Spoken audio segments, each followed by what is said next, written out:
What's up, divas? Welcome back to my channel. And for those of you who are new to my channel, welcome. My name is Simply Carrie, and today is Monday, February 28th. I just wanted to update you guys on my surgery after this past 2 weeks, what happened and how things are going. And I also want to talk about breast implant illness. So just to give you a very brief background, if you want to know more about my cancer story, I did do a video, so I will link that so that you can see it. I was diagnosed with a form of cancer called DCIS. I was at stage 0. Implants were put in, and at some point I got to a point where I wanted them to be fixed. I was told, go lose some weight. So a couple of years went by, and I just recently decided, as of actually last year, that I would go back. I ended up seeing a completely different surgeon. He looked at my breast and said, yes, we can go back in. Now, at this point, I think I had my breast implants in for about 7 years. He gave me some really good information I really was not aware of. I'm not sure if the person who did my first implants told me this. He could possibly have, and maybe I forgot, I don't know. But when you get breast implants, the FDA recommends that once you get your implants, you should have an MRI done after 3 years of the initial placement of the implants, and then 2 years thereafter, just to make sure that your breast implants aren't ruptured. So after my surgery, I wasn't able to talk to the doctor. It was really late by the time they were finished with me, and he spoke with my husband. I'm really happy that my husband was able to relay this information to me, and he relayed it to me in passing. You know, he said, oh yeah, the doctor said that one of your breast implants had collapsed. Wow, had no idea. The surgeon never called me the next day. I kind of didn't expect him to, because I know that they're busy. My husband also said that he had to clean out the area before putting the implant in. So I believe it was my right implant, if I'm not mistaken, that was ruptured. Now, how is it ruptured? I have no idea. The only thing that I could possibly guess is whenever I went to the chiropractor to have my back adjusted, they would press down on my back and it would kind of press me, so could have ruptured then. I have no idea.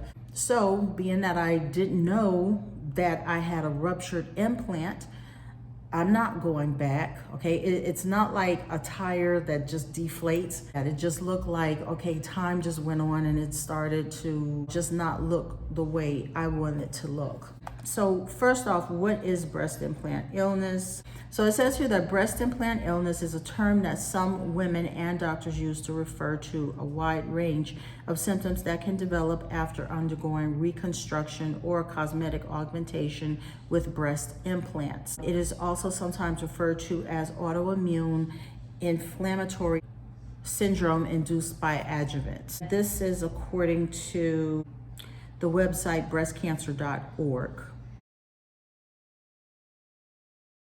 So the first thing I wanted to know was, since my implant ruptured, I would think that something foreign in my body would have some kind of reaction. So I started to look up what the signs, what the symptoms were for breast implant illness.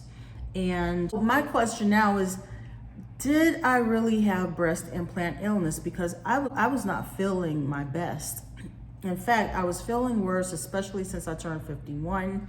And a lot of things I kind of blamed on age, but I do question whether the silicone leaking out and being there in my body like that, did it cause a lot of these problems? Okay, so I'm gonna go down a list of the possible symptoms of breast implant illness, and let's talk about this.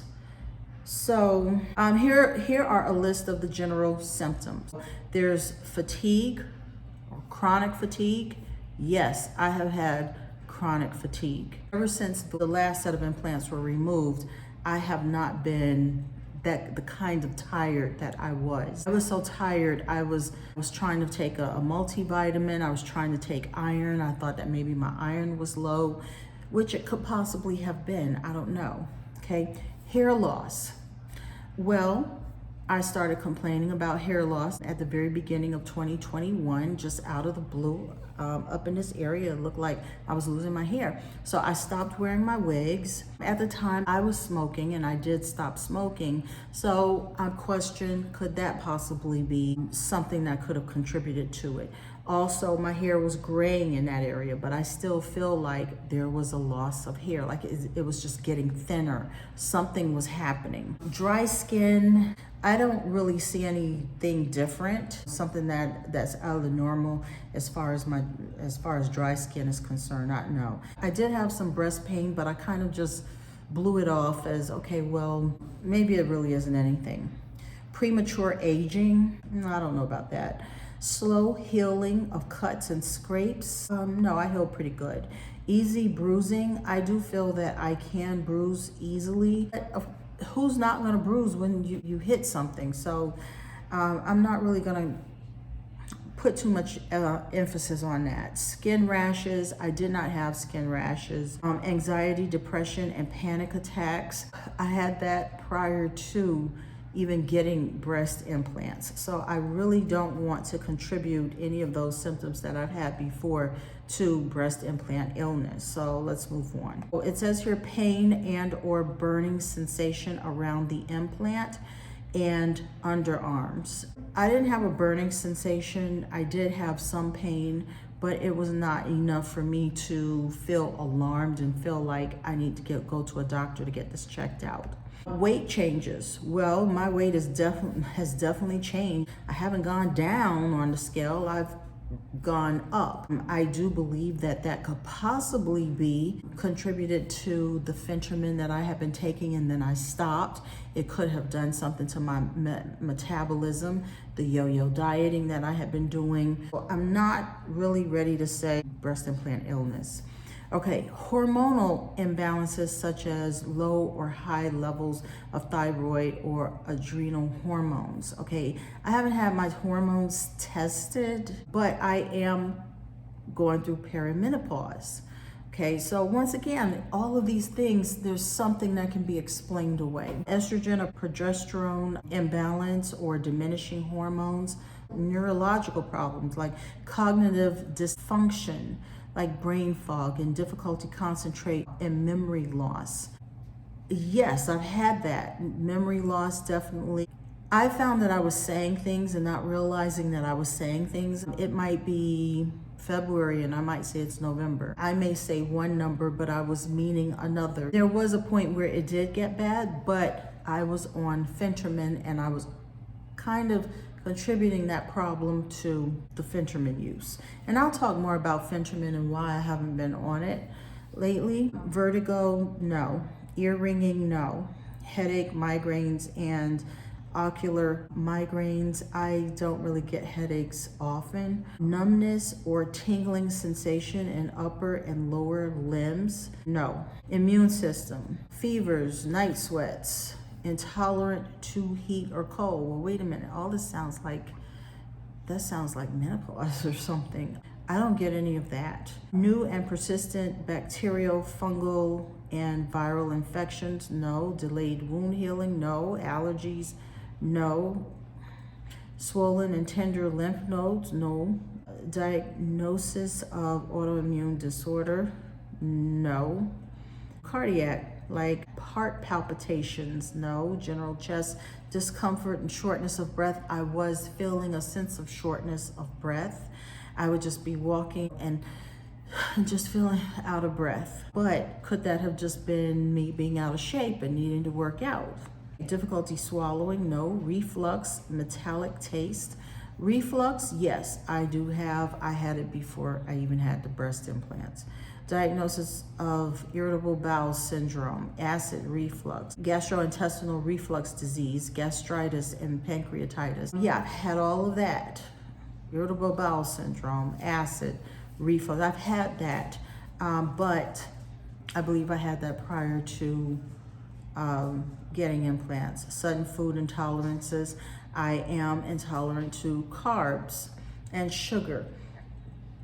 But once again, I feel like some of this stuff happened prior to this situation. Bouts of dehydration. I feel like that's if I'm not drinking water. Liver dysfunction, gallbladder problems, leaky gut, muscle pain and weakness, joint pain. Yes, that's what I had. I had more so joint pain. Just going downstairs, I feel like my legs are just gonna break. But it's more so in my ankles. My neck is hurting, but I have a herniated disc. My foot hurts, but I have posterior tibial tendonitis. Slow muscle recovery after activity. I haven't been that active. Sore and aching joints of the shoulders, hips, backbone, hands and feet. No. Cramps? No. The symptoms or diagnosis of fibromyalgia. I was diagnosed with fibromyalgia, but that was before my implants. Low libido, frequent urination. I do have frequent urination, but that's usually at night for some strange reason. Kidney dysfunction, and here are a few others. Photosensitivity. I don't do sun. So unusual body odor, no. Nausea or vomiting, no. Weight fluctuation, my weight does fluctuate. Altered menstrual cycle, cough, cold and discolored limbs, hands and feet. And where is this coming from? Medicine Net. After hearing all of those symptoms and going through everything, can I really say that I have this illness called breast implant illness? And I believe I'm just gonna kind of lean towards probably not. I still do feel that if something is foreign in your body that should not be there, like leaky fluid, like silicone, I do believe that it can cause something. I do know that I was not feeling well prior to my surgery. Several months prior to my surgery, I had not been feeling well. But once again, everything that I'm feeling, I feel like I can explain it away with something else that's going on, whether it be age, perimenopause, poor diet, lack of activity. There's so many different things. As for me, I'm not ready to embrace the term. I just got a new set of implants, and I do know now that 3 years from now, I will go back and ask that they do an MRI just to make sure that my implants are okay. So that's one precaution that I can take. When I went to my doctor, all he did was look at my breast. I actually had to bring it up. So I found out that one of my implants ruptured. He's like, oh yeah, it did, yeah, you know. And that was kind of it. There was nothing else. And I just really, in all honesty, did not feel like asking him anything about breast implant illness because I have been reading a little bit about it, and it just sounds like there is not enough research. The term has not been made official. And I almost feel like the doctor probably would have just said, maybe you're just depressed. Whenever I go to my primary, that's what he says. Yeah, maybe you're depressed. Well, anyhow, as far as my breasts are concerned, I do like how they came out at the top with my cleavage. They are a little bit bigger, but you know, I kind of like it. I'm fine with it. It's not completely even like I would like it to be, but you know, hey, this is a reconstructive surgery. So yeah, I just wanted to come on and let you guys know how I'm doing 2 weeks after this breast implant surgery, and really talk this through to determine whether I really believe that I have something called breast implant illness. Let me know, guys, if you have experienced the same thing, if your breast ruptured, and what did your doctor say? Did you experience any of those illnesses that I listed? And if you actually did talk to your doctor, what did they say to you? Thank you guys so much for watching. And if you like this video, give it a thumbs up. I would love to have you as part of the Diva Nation. All you have to do to be part of the Diva Nation is to click the subscribe button. And don't forget to hit the notification bell so that you don't miss any of my videos coming up. So I will see you guys in the next video. Bye.